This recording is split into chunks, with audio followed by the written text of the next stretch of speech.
कभी कोई ऐसा मुल्क नहीं देखा जो खुशियां मनाए गुर्बत में आके चीज़ें बेचने पे।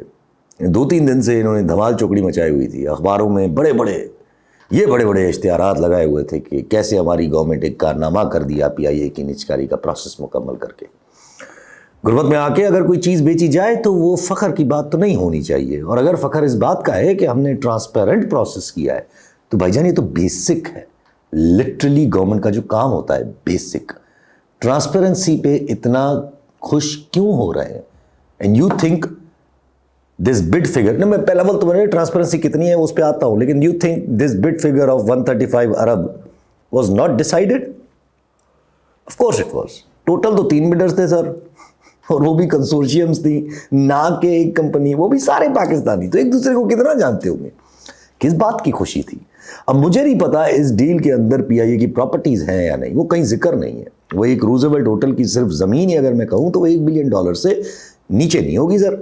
और आपने 75% पीआईए के जो रफली आपने अमाउंट लगाया है वो $450 मिलियन बनता है। 115 अरब और 135 अरब, 450 रफली 450 460 समवेयर अराउंड इतना ही बनेगा।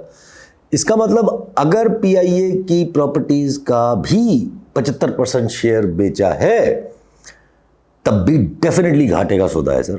डील में कहीं प्रॉपर्टीज का जिक्र नहीं है, तो इसलिए मैं इसको फिर निकाल भी देता हूं। नजर आ जाएगा अगर होगा तो वो तो बड़ा पर ड्रामा हो जाएगा अगर ऐसी कोई चीज़ होगी, और अगर होता तो बहुत बड़ा शोर भी होता। इसके अलावा जो सबसे टेक्निकल चीज़ है वो है कि पीआईए की मद में जो भी आपने $450-500 मिलियन वॉट एवर की इन्वेस्टमेंट आपने ली है, और जो 135 अरब बनते हैं पाकिस्तानी रुपीस, वो पैसों में से सरकार को सिर्फ 7.5% मिलेंगे। बाकी 92.5% री इन्वेस्ट होने की अग्रीमेंट है पीआईए के अंदर। तो अब ये री इन्वेस्टमेंट की गारंटी सर कौन लेगा जब मैनेजमेंट राइट्स भी इस कंसोर्शियम के पास हैं, और आप तो क्या 25% शेयर होल्डर हैं? क्या उसकी क्या वैल्यू है? सो इन शॉर्ट 10 अरब रुपए पीआईए में, या 10 अरब रफली 10-15 अरब में आपने पीआईए उन्होंने खरीदी है इन शॉर्ट, अगर देखा जाए तो। और मेजर डेब्ट्स जो पीआईए के हैं वो सरकार ने अपने ऊपर लिए हुए हैं। ये भी निकलवा दिया था उन्होंने कि मेजर डेब्ट्स सरकार अपने ऊपर ले। कुल मिला के डील अच्छी नहीं है। इतने टेक्निकल हम नहीं हो सकते, हो भी नहीं सकते। हो सकता है देखिए सर, लॉस मेकिंग मशीन थी एक, उसके जाने के बाद सरकार को कुछ बोझ कम होगा, लाइक जैसे मिफ्ता साहब pointed out, very good point, कि शायद अब पीआईए वाले सीए सिविल अथॉरिटी के भी पैसे दे दें, ये airport charges and everything, hanger charges and everything, शायद अब पीएसओ के भी पैसे दे दें, लाइक जो उनसे तेल वगैरह के मामलात, शायद अब एफबीआर के टैक्स में भी आ जाएं और टैक्स भी भरें, बिकॉज पहले तो नहीं भरते थे, सरकारी इदारा था। But deal is not good because it's मीजली $10-15 billion जो सरकार को मिलेंगे। रही बात ट्रांसपेरेंसी की, तो उसका अंदाजा भी इस खबर से लगा लें आप कि आरिफ हबीब कंसोर्शियम जो भी जीता है, उसके जीतने के बाद अब वो फौजी फाउंडेशन के साथ डील का पार्टनर बन जाएगा, डील का हिस्सा बन जाएगा। चलो, अब बेहतरीन ट्रांसपेरेंसी हो गई। अब तो अब देख ली ना आपने। अब लोग कहेंगे सर इसमें आपको मसला क्या है, कि अगर कोई कंपनी पैसा लगा दे या पैसा दे रही है, कंपनी है ना फौजी फाउंडेशन, तो वो दे रही है पैसे, पार्टनर बन रही है, तो आपको मसला क्या है सर? अच्छा, पैसे कहाँ से आ रहे हैं सर? किताबी बातें घर ले जाएं अपने। ये हमें ना पढ़ाएं कि फौजी फाउंडेशन एक अलग इदारा है। इस पूरी एपिसोड में सिर्फ फेलियर ही फेलियर है सर। गलत डील की, लोकल इन्वेस्टर्स, कोई इन्वेस्टमेंट का कॉन्सेप्ट बाहर से नहीं, और फिर मोनोपोली बरकरार रखने के लिए फौजी को ले आए बीच में, फौजी इन्वॉल्व कर दिया। क्या मजाक है? आईएमएफ भी देख रहा होगा कि यार कैसा मुल्क है यार, ये आईएमएफ की वजह से किया है ना आपने, तो वो क्या देख नहीं रहा होगा, उसको नजर नहीं आ रहा होगा ये सब कुछ। एसआईएफसी से कोई पूछे ना सर कि 2 साल अवाम को चूरन किस बात का लगाया कि ये इन्वेस्टमेंट भी नहीं ला पाए आप। कौन सी इन्वेस्टमेंट लाए? यहीं से रुपीज उठा के यहां पे रुपीज इन्वेस्ट हो गए। मजे की बात यह है कि कोई एक्सपोर्ट होने वाली चीज भी नहीं है ना, कि बंदा कहे कि यार डॉलर्स कमाएंगे। अब पाकिस्तान स्टील मिल होती तो शायद फिर भी मैं कहता कि यार नहीं, अब प्राइवेटाइज होके समथिंग लाइक एक्सपोर्ट इंडस्ट्री बन सकती है। ये तो अच्छा कमाएगी भी जो, वो फिर स्टेट थोड़ी कमाएगी, और कौन सा वो डॉलर पाकिस्तान आएंगे सर? यही कंसोर्शियम कहीं और ले जाएगा। एसआईएफसी वाले, ये एसआईएफसी फेल हो चुकी कंप्लीटली, और फिर भी चलाए जा रहे हैं। ये होल कॉन्सेप्ट जो इसके पीछे है, the whole idea, whole mindset fail हो चुका है। मिनरल से पैसे लाएंगे, एग्रीकल्चर से पैसे लाएंगे। अच्छा, मिनरल्स की हाल देखेंगे सर, रेकोटेक में क्या इन्वेस्टमेंट आई है अभी तक? वहां भी क्या नाम चल रहा है? माड़ी मिनरल्स घुस रही है। माड़ी मिनरल्स, माड़ी एनर्जी किसकी है? आप कहेंगे सर स्टेट की है। हाँ ठीक है, गुड हो गया। और कोई ग्लोबाकोर नाम से कंपनी बताई जा रही है, ग्लोबाकोर नाम से, जो मोर और लेस शेल कंपनी लग रही है मुझे। शेल कंपनी आप समझते हैं ना, ज़ाहिर है वो ब्रॉडशीट वाला केस याद है आपको, कि नैब ने एक कंपनी को पैसे दिए थे कि नवाज शरीफ के एसेट्स को यूके में इन्वेस्टिगेट करो, और ब्रॉडशीट ने फीस तो ले ली थी पूरी, लेकिन काम सिर्फ ख्याली पुलाव का किया था। और वो ब्रॉडशीट क्या थी? वो एक शेल कंपनी थी जिसने सर्विसेज की मद में माल कमाया। तो अभी ग्लोबाकोर भी हालत मुझे अब ऐसी ही लग रही है। कोई मनी लॉन्ड्रिंग की भी एक हो जाएगी कि इंटरनेशनल कनाडा में रजिस्टर्ड हुई कंपनी आ रही है, पाकिस्तान में इन्वेस्ट कर रही है, नाम से उसके नाम से पैसे भी आ जाएंगे। इस मुल्क के साथ सर सिर्फ जुल्म हुआ है, सिर्फ जुल्म। हम कभी यकीन नहीं करेंगे, ये ट्रांसपेरेंसी प्रोसेस, ये सब कुछ कभी यकीन नहीं करेंगे सर अब, क्योंकि नीयत सही नहीं है। जब तक ये सोच चलती रहेगी ना कि सिर्फ हम सही हैं, तब तक ज़ाहिर है फिर नीयत सही नहीं है। But at the end of the day process शफाफ था। 100 अरब मांगे थे, 135 अरब रुपए मिल गए। बट ये एक नुकसान था कि एक फ्लैग कैरियर एयरलाइन बिक गई। There is nothing to celebrate about. Maryam Bibi के अब लाहौर हाईकोर्ट की चीफ जस्टिस साहिबा से भी ऊंच नीच शुरू हो रही है। ये लैंड अथॉरिटी वाला जो केस था, इंटरेस्टिंग है सर, दोनों खवातीन हैं, ईगो का मसला बहुत बन जाएगा अगर मामला बिगड़ा, क्योंकि मरियम बीबी चाह रही थी कि पॉलिटिकल विक्टिमाइजेशन के मैं ऐसी मिसाल बनाऊं कि दुनिया देखे। क्योंकि प्रॉपर्टीज़, ये जो इनका जो बनाया था इन्होंने ऑर्डिनेंस, वो बाजी चाह रही थी कि वो कमिश्नर्स के थ्रू सॉल्व हो जाए।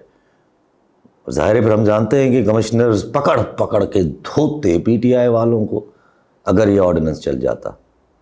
ना सिर्फ पीटीआई वालों को, सारे मुखालिफों को धोते सर, क्योंकि राइट टू प्रॉपर्टी एक बहुत बड़ी चीज़ है। याद रखें, बहुत लोग झुक सकते हैं। और फिर बाद में मरियम की हालत भी यही होती बाद में, कि 2 घंटों में जाती उम्रा भी खाली हो जाता अगर होने पे आता तो, गैर कानूनी डिक्लेयर कर दिया जाता।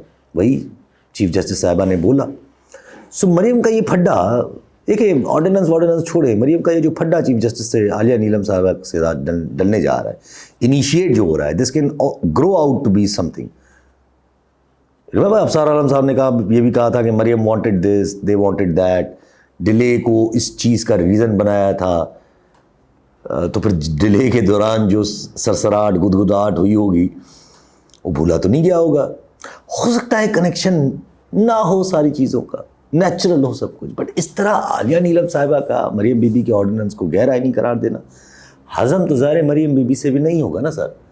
और दोनों खातीन तो आई डोंट वांट टू से इट, बट ईगो और ना शुरू हो जाए छोटे लेवल की, और वो शुरू होने का फ़ायदा कौन लेगा? सेपरेशन है ना। आज हमारे प्राइम मिनिस्टर साहब ने कहा कि आ जाए पीटीआई वाले, बात करें, हम पीटीआई वालों के साथ कभी बात करने को तैयार है।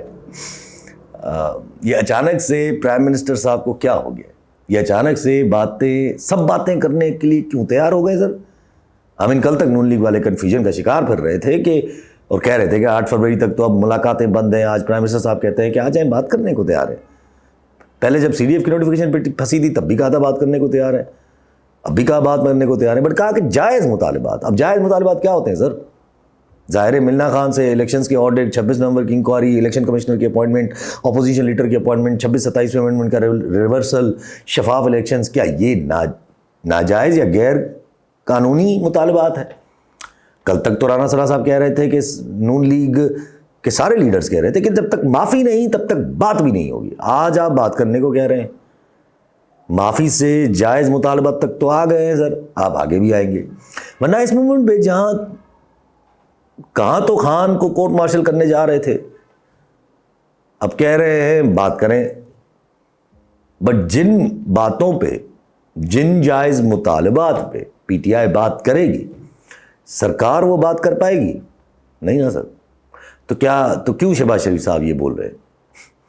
मैं सामने रख देता हूँ आपके व्हाट आई फील की वजूहत हो सकती हैं। मैंने कल भी कहा था कि साइमल्टेनियसली बहुत सारी चीज़ें हो रही हैं, शुरू हो गई हैं, और जब भी ये ऐसे शुरू होती है ना तो समझ जाएंगे मामला फंसे हैं, तभी ऐसा हो रहा होता है। वरना सिंगुलर थ्रू, सोचे ना, after the notification singular thought सामने आया था ना कहाँ है? सी अब रीजंस क्या है? एक कि शायद ये डर खौफ चला गया है कि 8 फरवरी को कोई प्लान्ड चीज होने जा रही है और फोकस कंप्लीटली केपीके पे नजर आ रहा है। दोबारा धमकियां आना शुरू हो गई हैं केपीके की तरफ कि हुकूमत जाएगी वहाँ की और पार्टी भी बैन पहिए लग जाएंगे अगर ऐसा कुछ किया उन्होंने। तो शायद अब समझ आ रहा है कि खान इज़ सीरियस, वो बस अब एहतजाज के ही मानेंगे और कोई चीज़ वो नहीं करेंगे और पार्टी करेगी एहतजाज, ठीक। और अगर सोहेल आफरीदी साहब ने एहतजाज किया या लीड किया तो ज़ाहिर है वो गंडापुर साहब से भी डिफरेंट होगा। ये इन सबको पता है एंड दैट्स वन रीज़न। और इनको अंदाज़ा भी नहीं है कि जो इस वक्त मुल्क के और इंटरनेशनल हालात हैं, इनको अंदाज़ा नहीं है ना कि सर कहाँ से बहती गंगा से कौन हाथ धो रहा है, ये धो ले। सी कल की कॉन्फ्रेंस मैंने कल भी कहा था, ये जो आपने मौलानाज की कॉन्फ्रेंस देखी, मौलानाज की कॉन्फ्रेंस रिएक्शन था किसी चीज़ का। एक बहुत खतरनाक बात की मौलाना फजल रहमान साहब ने, असरात होंगे सर। अपने मुल्क से आना ऐसी बात या ऐसा नैरेटिव, वो भी एक दरमियानी किस्म के सियासतदान से मौलाना फजल रहमान साहब, ये बहुत बड़ा इशारा है सर। इशारा तो नहीं कहूँगा लेकिन बहुत बड़ा एक, वो कहते हैं ना कि करंट छोड़ने वाली बात है। मौलाना साहब ने जब कहा कि हम अफगानिस्तान में जो कर रहे हैं वो इंडिया यहाँ करता है, तो आप इंडिया को क्यों गलत कहते हो? ये बात करंट छोड़ चुकी होगी सर इस वक्त। ये किस किस्म का बिल्डअप हो रहा है भाई? मौलाना ऐसी बात इतनी extreme, I feel it's extreme. बात टेक्निकली गलत तो नहीं होगी सर, और ये इंडिया भी चाह रहा होगा कि सर देखिए कैसे फंस गए और कैसे फंसा दिया हमें। और मैं कहता रहा ब्रीड हम करते रहेंगे। द रीज़न इज कि अच्छा the other reason is, secondly अगर कहता हूँ, रीज़न इज कि दे फील कि मामलात अब वहाँ बन सकते हैं। मीनिंग इस्टेब्लिशमेंट और खान, क्योंकि खबरें तो चल चुकी हैं कि मुलाकात हो रही है खान से, कितनी सही कितनी गलत, उधर उधर कुछ मुलाकातें शुरू हैं, बट हालात ऐसे हैं कि हो भी सकती हैं। रिवर तलाल चौधरी साहब ने कहा था कि ब्लैकमेल कर रही है पीटीआई एस्टेब्लिशमेंट को, तो मैंने उस वक्त भी पूछा था कि ब्लैकमेल हो रहे हैं सर, किस बात पे लिए हो रहे हैं? तो बाबा कहता हूँ कि बहुत सारी रीज़न्स तो हो सकते हैं। एक सबसे बड़ा रीज़न फाटा से आया हुआ सीएम अगर सही कार्ड्स प्ले करना शुरू हो जाए तो बहुत कुछ हो सकता है। और इंटरनेशनली जिस तरह हम मफादात वाली चीज़ों में घुस रहे हैं, हमारा घर इतना मजबूत नहीं है सर। इंटरनेशनल प्रेशर्स के खदशात हैं शदीद। हाँ तो कर लिए बहुत सारी चीज़ों के, अब एग्जीक्यूट करने में प्रॉब्लम्स हैं। There are too much hot waters now. जनवरी के करीब मार्च से अमेरिकन जनवरी मार्च मार्च में अमेरिकन के मिड टर्म इलेक्शंस भी हो रहे हैं। ममदानी के इलेक्शंस के बाद ट्रंप ऐसा टाइट हुआ था कि इसराइल के साथ उसने ताल्लुकात अपने ख़राब करने की हद पे आ गया। अब एप्स्टीन फाइल्स के ज़रिए इसराइल उस पर प्रेशर डालना शुरू हो गया और अब फिर ट्रंप फंसेगा। कंजर्वेटिव्स अखबार, जो अमेरिकन कंजर्वेटिव्ज्म के अखबार है, फाइनेंशियल टाइम्स और ये Washington times, I don't know what ever the hell that is, वो लगे हुए हैं कि पाकिस्तान की तारीफ में, जाहिर है दे नॉट जस्ट पाकिस्तान की तारीफ में, यहाँ पर भी एक मिलिट्री फिगर की तारीफ में, वो शोज़ कि क्या चाह रहे हैं पाकिस्तान से। जाहिर है they want what they want, उसके ज़रिए फिर वो इसराइल को टाइट रखना चाह रहे हैं। याद होगा आपको, मैंने अमेरिकन इलेक्शंस वाली वीडियो में बोला था कि अब ट्रंप को लाने से एक चीज़ ज़रूर करेगा अमेरिका, इसराइल को थोड़ा लीश डालेगा। और ये फ़ौज इसराइल को लीश डालने वाली बात है, बट मसला ये है कि ये फ़ौज हमारी तरफ से जाना फ़लस्तीन की रेजिस्टेंस को तोड़ना हो जाएगा।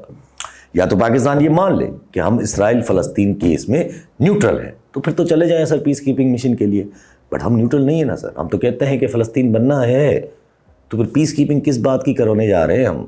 इसलिए मैंने कल भी बोला था कि it's not about piece, it's about Palestine.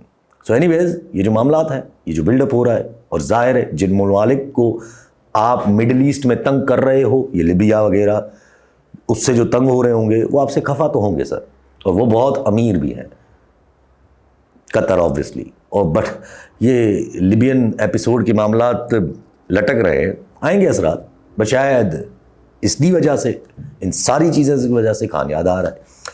But फिर पर्सनल नफरत का क्या होगा सर? उसको फिर सेटल कर दिया जाएगा। रास्ते बहुत हैं, even after 27th amendment safe switch का ऑप्शन तो छोड़ा हुआ है। थर्डली, एक ही तो ट्वीक करना है, सिर्फ थोड़ा सा ट्वीक करना है 27वें अमेंडमेंट को और काम बन जाएगा। थर्डली, जो रीज़न हो सकता है इस वक्त खान को ऑफर करने का कि उनको पता है कि खान बात नहीं करेगा और जिस तरह कैफियत उसने बना ली है वो बना चुका है, तो फिर अपना उल्लू सीधा करो, बस अपनी मयार ख़त्म कर लो कि भाई हमने तो बात करने की देखो ऑफ़र की थी, क्योंकि अब तो आगे एक्सीडेंट्स ही होने जा रहे हैं। अगर पर्सनल सोच और सिंगुलर सोच पे चलना है तो जाहिर है कोर्ट मार्शल एंड एवरीथिंग। तो सियासतदान सिर्फ अपने आप को साफ करने के लिए ये क्लेम्स डाल रहे हैं कि देखिए हमने तो कहा था, बाकी तो ये चाह रहे हैं कि एक्सीडेंट हो जाए। और फोर्थली, ये भी रीज़न हो सकता है कि नवाज शरीफ साहब जगने लगे हों, जैसे मरियम वाली एपिसोड। फिफ्थली, अफसार आलम साहब जिनके कहने पे अपॉइंटमेंट्स का मसला डाल रहे हैं वो भी हो सकते हैं। बट अगर मैं इन सब रीजंस को मिला दूं तो पीटीआई को क्या करना चाहिए? मैं तो बोला कल ही था, सिर्फ चांस लेना है ऐसे माहौल में। वफादात की बातों पे खान नहीं मानेगा, मुल्क की बातों पे खान का मौक़िफ़ अभी की सोच से बिल्कुल मुख्तलिफ है, तो फिर ज़ाहिर है कॉम्प्रोमाइज़ होने।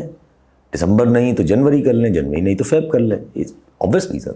कॉम्प्रोमाइज़ का ज़माना है, यही होना है, वरना अब जो बिल्डअप होगा वो फिर टारगेटेड हो जाएगा सर, स्पेसिफिक हो जाएगा, ना कि वेग किस्म का कि निज़ाम बदलो।